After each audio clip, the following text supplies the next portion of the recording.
Accident के बाद driver गुस्से से मैंने हेडलाइट ऑन करके बताया भी था कि पहले मुझे निकलने दो। सरदार, मैंने भी तो वाइपर चलाकर बताया था कि ना सोनिया ना। ट्रेन में दो मुसाफिर जा रहे थे। पहला, ये व्हाट्सएप और फेसबुक ट्विटर इंसान को बहुत आगे ले जाएंगे। दूसरा, वो कैसे?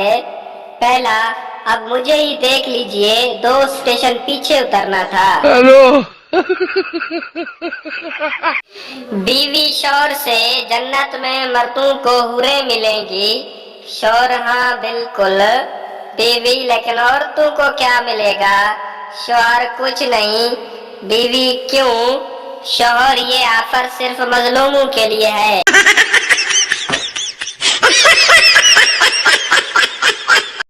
मियाँ बीवी में झगड़ा हुआ तो बीवी ने अपनी माँ को फोन किया और कहा, मैं आपके यहाँ आ रही हूँ। माँ ने कहा, उसे अपने किए की सजा मिलनी चाहिए, तुम वहीं ठहरो, मैं तुम्हारे यहाँ आ रही हूँ।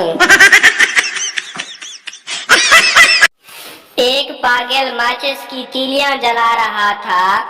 उसने एक तीली जलाई तो नहीं जली, दूसरी जलाई तो वो भी नहीं जली, तीसरी जलाई तो वो भी ना जली, जब चौथी जलाई तो वो जल गई।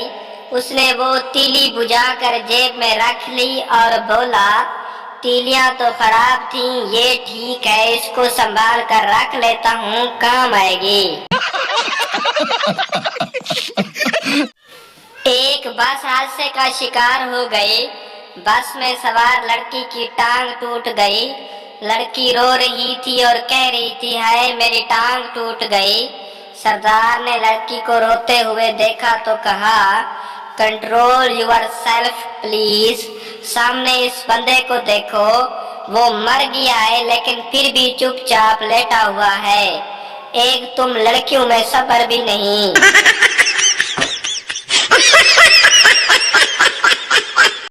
मियाँ बीवी इकट्ठे फोत हो गए।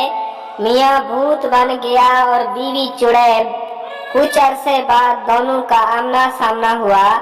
बीवी, कितने अजीब लग रहे हो भूत बन के। मियाँ, हाँ, लेकिन तुम नहीं बदली। बीवी, आपने जो गुलाब की कलम लगाई थी उसकी जड़ अभी तक पैदा नहीं हुई। मियाँ, तुम्हें कैसे मालूम हुआ? बीवी, मैं रोजाना इसको निकाल कर देखती हूँ। हेलो। रंगत से गोरी न थी लेकिन खूबसूरत थी। बहुत आला नहीं थी लेकिन मेरे लिए काबिल थी। मोहब्बत देने वाली ना थी, मेरे कदमों से कदम मिलाती थी। मस्जिद आने से इनकार करती थी लेकिन मस्जिद के बाहर मेरा इंतजार करती थी। वो जैसी भी थी मेरी चप्पल थी, पता नहीं कौन ले गया। हेलो।